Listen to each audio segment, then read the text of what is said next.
আল্লাহর পয়গম্বর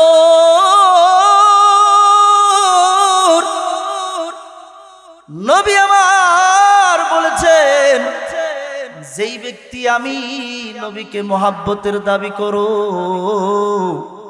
আমি নবীকে মহাব্বত করো, ভালোবাসো, সেই ব্যক্তির জন্য আমার কথা হইল আমার আওলাদের রাসূল হাসান হুসাইন সহ যত ইমাম দুনিয়ার বুকে আসবে, সমস্ত ইমামকে যারা মহাব্বত করবে, আমার ফাতেমাকে যে মহাব্বত করবে, আমার মাওলায় আলীকে যে মহাব্বত করবে, সেই ব্যক্তি আমি ধরে নেব সেই ব্যক্তি আমাকে মহাব্বত করলো। চিৎকার মেলে বলেন ইয়া রাসূলুল্লাহ। আল্লাহর পয়গম্বর নবীর নাতি ইমামে হুসাইন ওই যে যখন ইয়াজিদ তার খেলাফতটা নিয়ে নিল, খেলাফতের দায়িত্ব নিল ইয়াজিদ জোর করে, এটা কিন্তু তাকে সহজভাবে দেওয়া হয় নাই, বাবার কাছ থেকেও জোর করে নিয়েছে। এই খেলাফতটা যখন নিয়ে নেওয়ার পর আমার নবীর সাহাবীরাও জীবিত আছে, ইমামে হুসাইনের কাছে খবরটা পৌঁছায় দিল, ও হুসাইন তুমি আমার কাছে বায়াত করে নাও, তুমি আমার খেলাফতে রাজি হয়ে যাও। ইমামে হুসাইন বলল জীবন যাবে তবু আমার নানার ওই যে দাঁত ভাঙ্গা উহুদের ময়দানের দাঁত ভাঙ্গা দিন, আমার নবীর সুন্নাত, আমার নবীর পতাকা, দিনের পতাকা আমি দুনিয়ার বুকে উত্তীর্ণ করবে, বুলন্ডিত হতে দেব না। আমি কখনো ওই ইয়াজিদের হাতে বায়াত করব না, কারণ ইয়াজিদ হলো জালিম, যার ঈমান নাই, নবীর সাথে দুশমনি করে যে খেলাফত নিয়েছে, সেই ইয়াজিদের হাতে বায়াত করার জন্য আমি যাব না, বরঞ্চ আমি নিজে খেলাফতি নিব, আমি নিজে বায়াত করব, কারণ আমার নবীর নানা নবীর দিনকে আমি দুনিয়ার বুকে প্রতিষ্ঠিত করতে চাই। আমি ইয়াজিদের হাতে বায়াত পরব না, আমি কোনোদিন ইয়াজিদের কাছেও যাব না, আমি বায়াতটা পরব না, বরঞ্চ আমি মানুষকে খেলাফতের দিকে ডাকবো। আমি হুসাইন দাঁড়ায় গেলাম, আমি খেলাফত নিতে চাই। ইরাকের মধ্যে সমস্ত ইসলামী স্টেটের মধ্যে খবর হয়ে গেল, ওই যে হুসাইন নবীর নাতি খেলাফত নেওয়ার জন্য প্রস্তুত হয়ে গেছে। ওইদিকে ইরাক থেকে বারবার চিঠি পাঠাইতেছে, ও হুসাইন তোমার কাছে আমরা খেলাফত বায়াতটা নিতে চাই, তুমি আমাদের কাছে আসো, আমরা বায়াত নেব, তোমার হাতে বায়াত নেব, তোমার কাছে ইসলামটা আমরা সঁপে দিতে চাই, আমাদের এই স্টেটের সমস্ত প্রকার দায়িত্ব তোমার কাছে দিতে চাই। ও হুসাইন তুমি আমাদের কাছে আসো, আমরা বায়াত করব। বারবার যখন এই চিঠিটা পাঠায়, চিঠি পাঠানোর পরে ইমামে হুসাইন একটা পরামর্শ বসে গেল, দেখো ওই যে মদিনার মধ্যে ইরাক থেকে বারবার চিঠি আসে, তারা কিন্তু ওই যে ইয়াজিদের কাছে বায়াতটা পড়ে নাই, আমার কাছে পড়তে চায়, চলো আমরা ওই যে ইরাকের দিকে অংশগ্রহণ করি, ইরাকের দিকে যাই। ইরাকের দিকে যাওয়ার জন্য যখন রওনা হয়েছে, এই খবর ইয়াজিদের কাছে পৌঁছে গেছে। ইয়াজিদ বলতেছে, দেখো আমার বিরুদ্ধে শুধু বিদ্রোহ ঘোষণা করে নাই, বরঞ্চ আমি ইয়াজিদের বিরুদ্ধে খেলাফত নেওয়ার জন্য ইরাকে আসতেছে। ও দেখো রে বাহিনী আমার, তাকে তোমরা সহজেই ছাড়বা না, পারতে পক্ষে যদি খেলাফত নেয়, দায়িত্ব যদি খেলাফতের নিতে চায়, তাহলে হুসাইনকে ওইখানে কতল করে দিবা। এই ঘোষণা যখন দিয়া দিছে,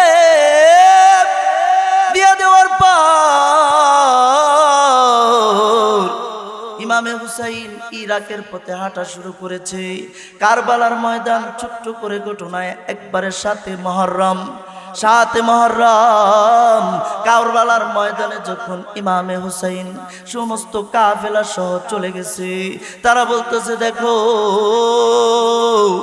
এইখানে এই যে নদীটা দেখা যায় পানি পান করা যাবে, আসো আমরা এইখানে শিবির গাড়ি এই জায়গা আমরা আসো একটা শিবির গাড়ি তাবুটা টাঙ্গাও রে। এইখান থেকে আমরা ইরাকের মধ্যে আমার খেলাফতের দায়িত্ব নেওয়ার জন্য, আমার খেলাফতি সরিয়ে দেওয়ার জন্য আমরা কাজ করব। ওইদিকে ইয়াজিদের বাহিনীর কাছে খবর চলে গেছে, তারা বলতেছে দেখো হুসাইন যে কারবালার ময়দানে এসে পৌঁছাইছে, যাও যাও তার পানিটা বন্ধ করে দিয়ে আসো, তাকে আর পানি খাইতে দিবা না যতক্ষণ পর্যন্ত আমি ইয়াজিদের সে খেলাফত গ্রহণ না করবে রে, ততক্ষণ পর্যন্ত তার সমস্ত মানুষের জন্য কাফেলার জন্য পানি বন্ধ করে দিবা, সমস্ত মানুষের জন্য অত্যাচার শুরু করে দিবা। 7 মুহররম পানিটা বন্ধ করে দিয়েছে। ওই যে 9 মুহররম দিন যায় রাত্রি চলে আসলো, পানি নাই, পানিহীন ইমাম শিবিরে হাহাকার শুরু হয়ে গেছে। এক ফোঁটাও পানি নাই, চিৎকার করতেছে শিশু বাচ্চাগুলা চিৎকার করে, মহিলাগুলা চিৎকার করে। ও বন্ধু মুসলমান গভীর মনোযোগ দিয়া শুনবেন, এমন সময় ইমামে হুসাইন সমস্ত পুরুষ সাহাবীগুলাকে নিয়ে সমস্ত পুরুষগুলাকে ডাকলো। ও বন্ধু মুসলমান ইতিহাসের কিতাবে লেখে 70 জন পুরুষ ছিল আর 100 জন মহিলা ছিল বাচ্চা সহকারে। 70 জন পুরুষগুলাকে কাতারবদ্ধ করে 9 মুহররম রাত্রিবেলা মশালটা নিভায়া দিয়া বলতেছে দেখো রে আমার আসহাবেরা, দেখো আমার সঙ্গীরা, আজকের রাতের পরে আর কোন রাত তোমরা না পাইতে পারো রে, এই জন্য মশালটা বন্ধ করে দিয়েছি, মশালটা নিভায়া দিয়েছি। শোনো তোমরা এইখান দিয়াই মদিনার রাস্তা ধরে মদিনায় চলে যাও, তোমরা আর এখানে থাইকো না, তোমরা চলে যাও। সাহাবা আজমাইন তার উত্তরসূরিরা বলল, তার আকিলেরা বলল, তার সাথীরা বলল ও হুসাইন তোমার সাথে যখন সাথী হয়ে আসছি রে ও হুসাইন, তখনই আমরা জানটা তোমার কদমে দেওয়ার জন্য এসেছি, তোমার কদমে জানটা দেওয়ার জন্য এসেছি। ও হুসাইন শোনো রে, ময়দানে মাহেশ্বরে আজকে যদি আমরা তোমাকে রেখে চলে যাই, কাল হাসরের ময়দানে যখন আমার নবীর সামনে গিয়ে দাঁড়াবো, তখন নবীর কাছে কি বলবো রে, নবীর কাছে তখন কি বলবো? নবী যদি জিজ্ঞাসা করে হাসরে মেহশরের মধ্যে, ও আমার আকিলেরা, আমার হাসানের সাথে হুসাইনের সাথে তোমরা গিয়েছিলাম, কিন্তু যখন আমার হুসাইনের কোনো বিপদ হলো তখন তোমরা চলে এসেছো, আজকে তোমরা আমার কাছে কি বলবা? আমার প্রাণের নাতিকে কতল করা হইল আর তোমরা সেখান থেকে পলায়া চলে আসলা, আমরা তখন নবীর কাছে কি জবাব দেব? কারণ নবীর জন্যই তো আমাদের জীবনটা চলমান, নবীর জন্য পৃথিবী, নবীর জন্য এই দুনিয়ার আকাশ বাতাস চলমান। ও নবীর নাতি শুনুন, আপনার কদমে আমাদের জানটা আমরা দিয়ে দিতে চাই, আপনার কদমে জানটা দিয়া শাহাদতের অমীয় সুধা পান করতে চাই। চিৎকার মেরে একবার বলেন আল্লাহু আকবার। নবীর নাতি তাদেরকে বলল, দেখো রে শাহাদতের জন্য প্রস্তুতি গ্রহণ করো, কারণ রাত্রি হলেই দিন হলেই তোমাদের সাথে ওই ইয়াজিদের কাফেরদের সাথে ইয়াজিদের জালেম বাহিনীদের সাথে তোমাদের যুদ্ধ হবে। এর জন্য তোমরা প্রস্তুতি গ্রহণ করো। ওই যে সারাত জয়নাল আবেদিন একমাত্র কারবালার ময়দানের থেকে বেঁচে যাওয়া পুরুষ আওলাদের রাসূল জয়নাল আবেদিন বলে, দেখো রে, ওই রাত্রিবেলায় আমার বাবা এক ফোঁটা ঘুমায় নাই, আল্লাহর ইবাদত করেছে। শিবিরের কোনো মানুষগুলা ঘুমায় নাই, পানি পিপাসায় পানি পানি করতেছে আর আল্লাহকে ডাকতেছে। ও বন্ধু মুসলমান, আমার নবীর নাতি, যেই নাতিকে আল্লাহ তাআলার নবী এত ভালোবাসতেন, যেই নবীর নাতিকে কান্দে নিয়ে ঘুরেছেন, যেই নবীর নাতি হাসানে হুসাইনকে আল্লাহর পয়গাম্বর, এমন কোন জায়গা নাই, এমন কোন স্থান নাই যেই জায়গার মধ্যে আমার নবীর ঠোঁটটা ঠেকে নাই। সেই ইমামে হুসাইনের পানিটা বন্ধ করে দিয়া তাকে মারার জন্য চাইতেছে। ও বন্ধু মুসলমান, গভীর মনোযোগ দিয়া কথাগুলা শুনবেন। জয়নাল আবেদিন বলে, সারা রাত্র পর্যন্ত ইবাদত চলল রে। শেষ রাত্র যখন হয়ে গেছে ফজরের টাইম, ফজরের টাইমে ইমাম শিবিরেও আজান হলো, আবার ওই ইয়াজিদ শিবিরেও আজান হলো। দুই আজানের মধ্যে কত পার্থক্য শুনুন। ইমাম শিবিরের আজানে ইশকে রসুলের ঘেরান পাওয়া যায়, আল্লাহর নবীর আশিকদের ঘেরান পাওয়া যায়। আর ওই যে ইয়াজিদের শিবিরে যেই আজানটা হলো, সেই আজানের মধ্যে ও বন্ধু মুসলমান দুশ্মনে রসুলের ঘেরান পাওয়া যায়। দুই আজানের মধ্যে আমার নবীর দরুদ পড়া হয়েছে, নবীর নাম নেওয়া হয়েছে, কিন্তু দুই আজানের মধ্যে কত তফাত, কত তফাত। এক আজানে আল্লাহর রসুলের মোহাব্বতের ঘেরান, আরেক আজানে আল্লাহর রসুলের সাথে দুশ্মনির ঘেরান। ইমামে হুসাইন সকাল বেলায় একেবারে 70 জন আকিল আসহাবকে নিয়ে লাইন হয়ে দাঁড়ায়া ওই সমস্ত ইয়াজিদ বাহিনীগুলাকে ডাক দিয়া বলতেছে, রে দেখো, তোমরা আমাদের পানি বন্ধ করে দিয়েছ, তুমি কি জানো না আমি কে? আমি হলাম মাওলা আলীর সন্তান, আমি হলাম মা ফাতেমার সন্তান, আমি হলাম আমার নবী সাইয়্যিদুল মুরসালিন খাতামান নবীন মুহাম্মদুর রাসূলুল্লাহ সাল্লাল্লাহু আলাইহি ওয়াসাল্লামের নাতি। কার পানি বন্ধ করে দিয়েছো? যার জন্য আমরা এত কাঁদতেছি, এত কান্না, এত কিছু, সব কিছু আমার নবীর জন্য। তার নাতির পানিটা বন্ধ করে দিলা, যেই নবীর জন্যই আমাদের কান্না। নবী নবী করে আর কত কাল আমি কাঁদব, নবী নবী করে আর কত কাল আমি কাঁদব। আপন নয়নে কবে জানি প্রিয় নবীকে আমি দেখব, নবী নবী করে আর কত কাল আমি কাঁদব। ইমাম হুসাইন বললেন, দেখো রে, আমি তোমাদেরকে বলবো, আমি হলাম নবীর নাতি, সাইয়্যিদুল মুরসালিন খাতামান নবীর নাতি। তোমরা কাকে মারতে এসেছো জানো? আমি হলাম আলীর সন্তান, মা ফাতেমার সন্তান, সেই হুসাইনকে তোমরা মারতে এসেছো। তোমাদের মধ্যে কি একজন মুসলমান নাই, আমার নবীর সাহাবী নাই, যে বলবে যে এটা হুসাইন, হুসাইনকে পানি দাও, পানি দাও। একজনও কি সাহাবী আমার নবীর নাই?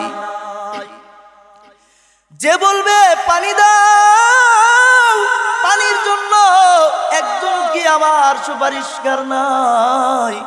আমার সন্তানগুলা কান্দে, আমার নবীর আওলাদ গুলা কাঁদতেছে, পানি নাই। ও পানির জন্য যখন পিপাসার্ত কাতর হয়ে গেছে, এমন সময় সাইয়্যিদুল মুরসালিন খাতামান নবীনের জন্য একটা লোক দাঁড়ায় নাই। ওই দিন হুসাইনকে পানি দেওয়ার মতো একটা লোক ছিল না। ও বন্ধু মুসলমান, গভীর মনোযোগ দিয়ে কথাগুলো শুনবেন। সমঝোতা করার জন্য ইমামে হুসাইন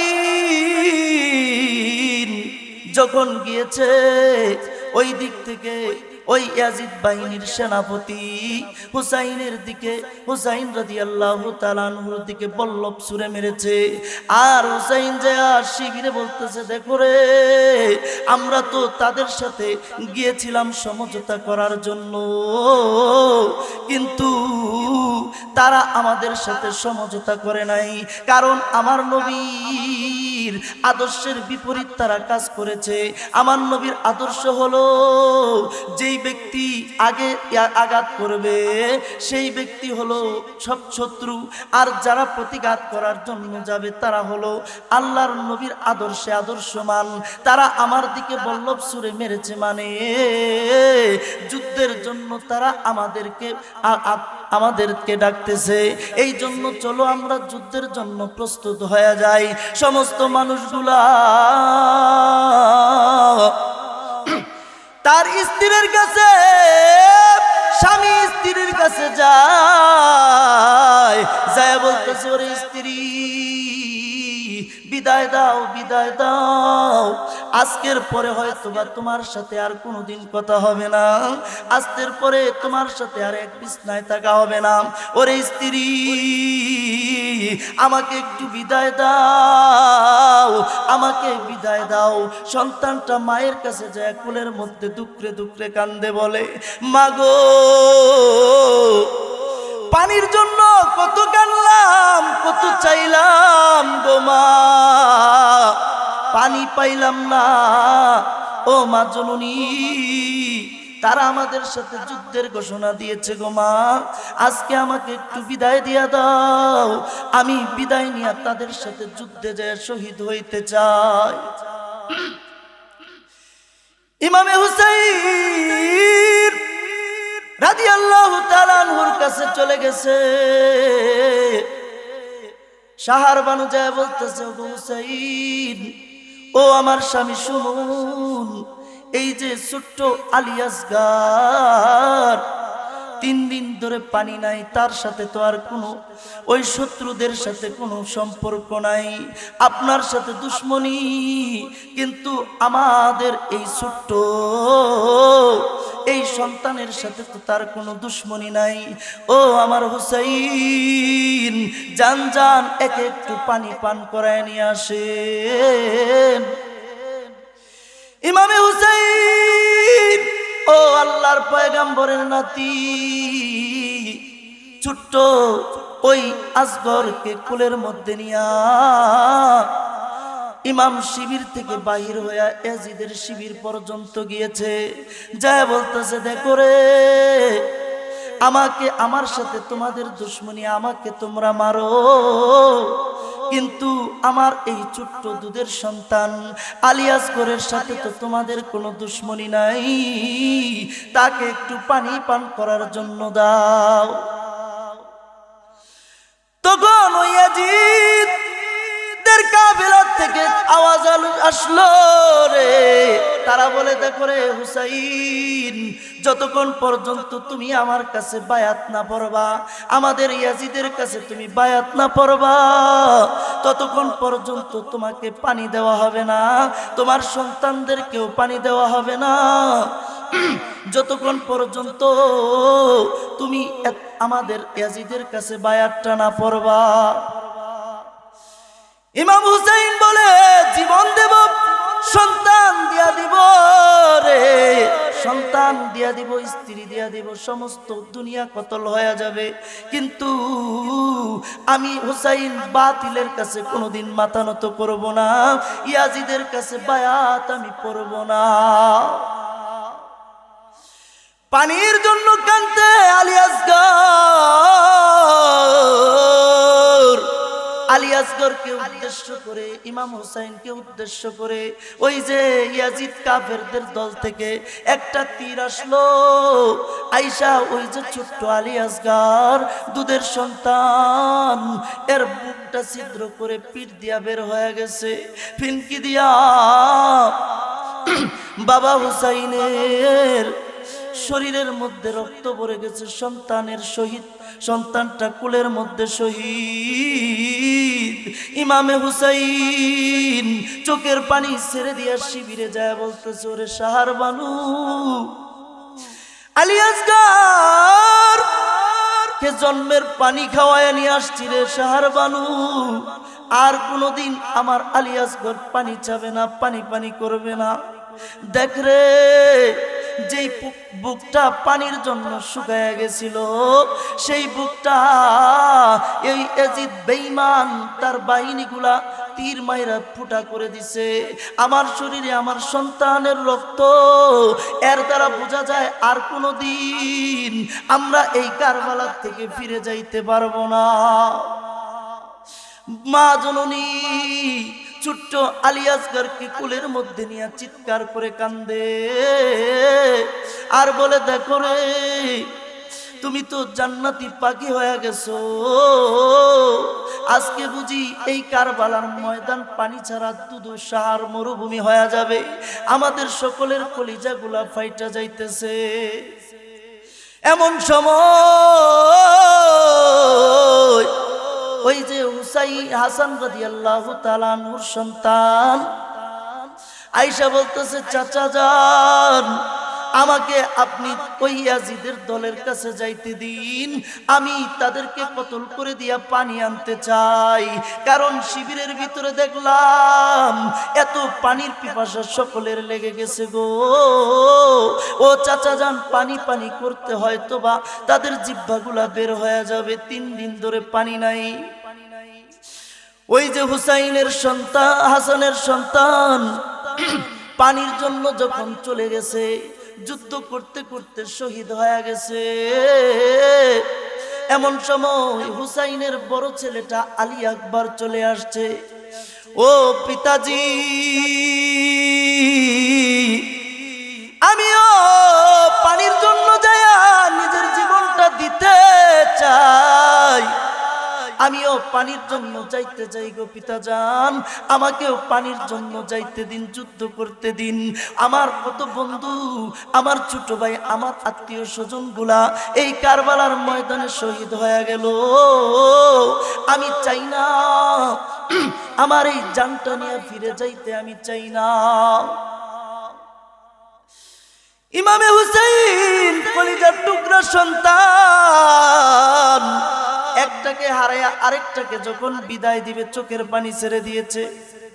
যুদ্ধ করতে করতে অনেক কাফের গুলাকে শহীদ করে দিয়েছে। এমন সময় পিতার কাছে এসে বলতেছে, পিতা যান, আর পারি না পিতা যান, আর পারি না, পিপাসায় বুকটা ফেটে যাইতেছে। ও পিতাজান, একটু যদি পানি দিতেন গো পিতাজান, ও আমার বাবা, একটু যদি পানি দেন, কলিজাকে ঠান্ডা করতে পারতাম, দ্বিগুণ শক্তি নিয়ে ওই ইয়াজিদ বাহিনীর সাথে লড়তে পারতাম। তখন হুসাইন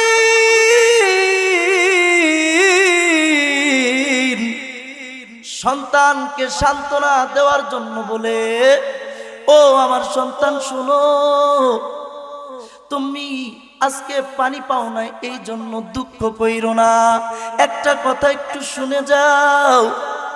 আমি যখন আমরা 2 ভাই ছিলাম, হাসান হুসাইন, আমাদের মা, আমাদের বাবা ছিল মাওলায় আলী, সব সময় জিহাদের ময়দানে থাকতো, শুনুনি। একাধারে 1 মাস 2 মাস পর্যন্ত জিহাদের রাস্তায় চলে যাইতো, আমাদের ঘরে কোনো খাবার থাকতো না। খাবারের কারণে আমাদের শরীরগুলা শুকায়া যাইতো, না খাইতে খাইতে আমাদের জিহ্বাটা শুকায়া যাইতো।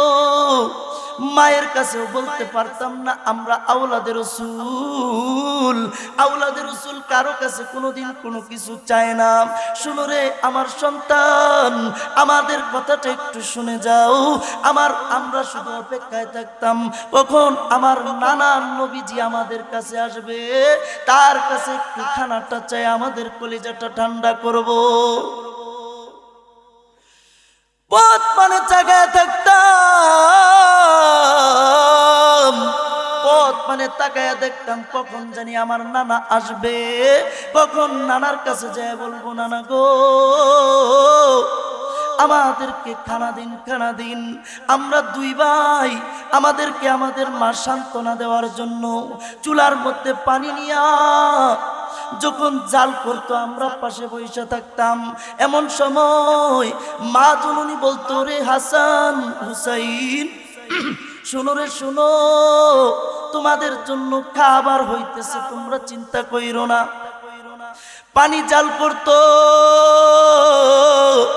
জাল করতে করতে আমরা ঘুমায় পড়তাম, আমাদের খানা হইতো না। সকালে ক্ষুধার যন্ত্রণায় কাতরাইতে থাকতাম, কারো কাছে খেজুর চাইতে পারতাম না, খাবার চাইতে পারতাম না।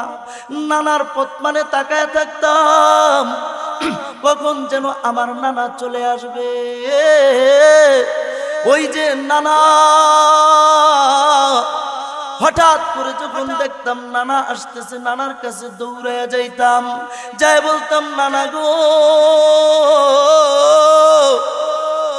আজকে কয়েকদিন হয়ে গেছে এখনো পর্যন্ত খাবার খাই নাই। ও নানা,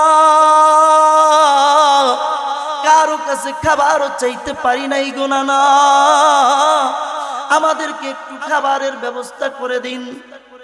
নানা নবী আমার সাইয়্যিদুল মুরসালিন খাতামান নবীন বলতেন, দেখো রে আমার নাতিরা শুনো, আমার কাছেও কোনো খাবার নাই, তবে আমার কাছে আসো। বুকের মধ্যে চাপ দিয়া দইরা বলতো, দেখ রে আমার জিহ্বাটা একটু চুইসানি, জিহ্বাটা বের করে আমাদের মুখের মধ্যে দিয়া দিত, মুখের মধ্যে দিয়া বলতো, দেখ রে একটু চুইসানি। যখনই মুখের মধ্যে জিহ্বাটা দিতাম তখনই এমন ঘ্রাণ, এমন স্বাদ পাওয়া যাইতাম, এমন খাবারের স্বাদ পাইতাম, জান্নাতি মধুর নহরটা পাওয়া যাইতাম, জান্নাতি খাবারের স্বাদ পাওয়া যাইতাম, জান্নাতি খাবারে পেট ভরে যাইতো, আমাদের শরীরটা তরু তাজা হয়ে যাইতো, আগের মতো হয়ে যাইতো। চিৎকার মেরে বলেন ইয়া রাসূলুল্লাহ।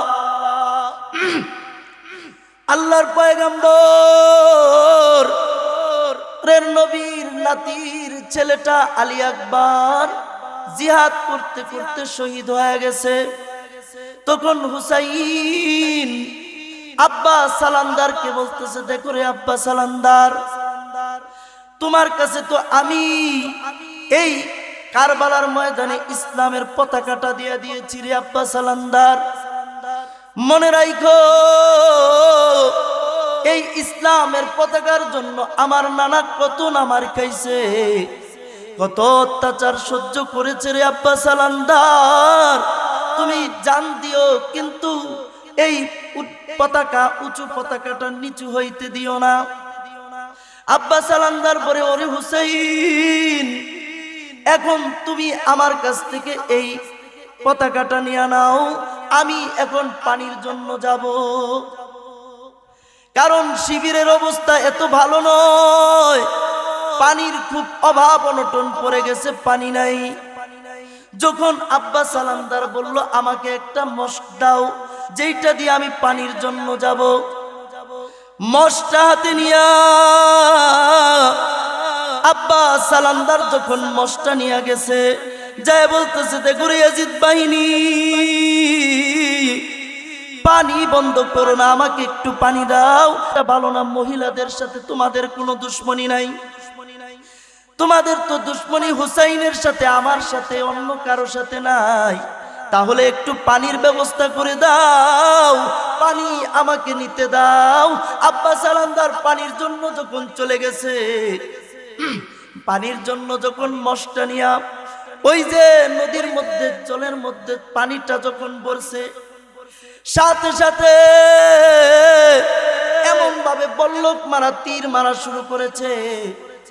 তীর মারতে মারতে আব্বাস আলান্দারের শরীরটা ঝারঝা করে দিয়েছে। ও বন্ধু মুসলমান, তারপরও পানির মশটা ছাড়ে নাই। পানির মশটা নিয়ে যখন আসতেছে, পানির মশ নিয়া গুড়ার পিঠে চইরা বলতেছে, দেখো রে ইয়াজিদ বাহিনী, শোনো, আমার নানা, আমার নবীর নাতি আমাকে পানি নেওয়ার জন্য দায়িত্ব দিয়েছে। যতক্ষণ পর্যন্ত আমার জানটা থাকবে রে, ততক্ষণ পর্যন্ত আমি আব্বাস আলান্দার এই মস্কটা ছাড়বো না। তোমরা আমাকে যতই মারবা, যতই তীর মারো না কেন, আমি তোমাদের এই তীরে ফিরব না। সাথে সাথে ওই যে ঘোড়ার পৃষ্ঠের মধ্যে থাকা অবস্থায় বল্লকটা যখন মারছি, মারার পরে আব্বাস আলান্দার পানির মস্কটা নিয়ে জমিনের মধ্যে পড়ে গেছে। জমিনের মধ্যে পইরা যায় বলতেছে, দেখো আমার জীবন যায় যাবে, সমস্যা নাই, কিন্তু পানির মস্ক ছাড়বো না। কারণ শিবিরে পানির এমন অভাব, এত অভাব পড়েছে রে, যেই অভাবের কারণে, পানি না থাকার কারণে মহিলাগুলার জিব্বা উল্টায়া যাইতেছে। আব্বাস আলান্দার ডান হাত দিয়া যখন মস্কটা ধরেছে, ডান হাতের মধ্যে কূপ দিয়া ডান হাত কেটে দিছে। বাম হাত আবার মস্কটা ধরেছে, বাম হাতটা কূপ দিয়া কাটার পরে ওই যে আব্বাস আলান্দার জবান, এই মুখটা দিয়া কামড় দিয়া সাথে সাথে সেই পানির মস্কটা ধরে দিয়েছে। আর বলে, জীবন যাবে, পানির মস্ক ছাড়বো না। আর ওই অবস্থার মধ্যে তারপরে পানির মস্ক বরাবর একটা পানির মস্কের মধ্যে তীর মাইরা দিছে। তীর মারার পরে ওই তীরটা লাগায় নিয়ে যখন পানির মস্ক খালি হয়ে গেছে, হুসাইন রাদিয়াল্লাহু তাআলা আনহুর কাছে যায় বলতেছে, ওগো হুসাইন, যেই দায়িত্বটা দিয়েছিল রে হুসাইন, যেই পানির জন্য আনার জন্য দায়িত্ব দিয়েছিলা, তোমার দায়িত্ব সঠিকভাবে আদায় করতে পারি নাই। ওরে হুসাইন, পানি আনতে পারি না। আজকে বুঝি এই ইয়াজিদের কাছে তোমার এই কালেমার পতাকার উড্ডীন করে রাখতে পারলা না। সাথে সাথে ইমামে হুসাইন যায় বলতেছে, দেখো তোমাদের সাথে আমাদের যুদ্ধ হবে। যুদ্ধ, তুমুল যুদ্ধ শুরু হয়ে গেছে। যুদ্ধের মধ্যে ইয়াজিদ বাহিনী হইল 22,000। কয় বাহিনী? 22,000। কত? 22,000। আর আমাদের নবীর নাতির বাহিনী হইল পুরুষ 100। পুরুষ কয়শো? আর মহিলা হইল, পুরুষ হইল 70 জন আর মহিলা হইল 100। বিভিন্ন রেওয়ায়েত আছে। এই সামান্য বাহিনী, মহিলারা তার যুদ্ধ করতে যাইতে পারে না, এই সামান্য বাহিনী নিয়ে যুদ্ধ করা শুরু করছে। নবীর নাতি হুসাইন নের বাহিনীগুলা এমন ভাবে যুদ্ধ শুরু করেছে, যুদ্ধের পর্যায়ে ওই যে 22,000 বাহিনী তাও টিকতে পারে না। 22,000 বাহিনী যুদ্ধের মধ্যে যখন টিকতে পারে নাই, তারা বলতেছে, দেখো রে, এটা হলো হাশিমি বংশের, নবীর বংশের রক্তের মানুষ, এদের সাথে যুদ্ধ করে টিকা আমাদের পক্ষে কোনোভাবেই সম্ভব নয়। এই জন্য আমাদের সাথে তাদের সাথে যুদ্ধ করতে হবে, মোল্লার যুদ্ধ করতে হবে সামনাসামনি। একজন একজন করে যুদ্ধ করব, তার সাথে যুদ্ধ করে আমরা এইভাবে জিততে পারবো না। এই জন্য অন্য কৌশল অবলম্বন করে যুদ্ধ শুরু করে দিল। আর বলল, তখন হুসাইন বলল, দেখো আমি নবীর নাতি, আমি কারো কাছে মাথা নত করব না, বরঞ্চ আমি যেইভাবে যুদ্ধ করব ওইভাবে যুদ্ধ করার জন্য রাজি আছি। চিৎকার মেরে বলেন আল্লাহু আকবার।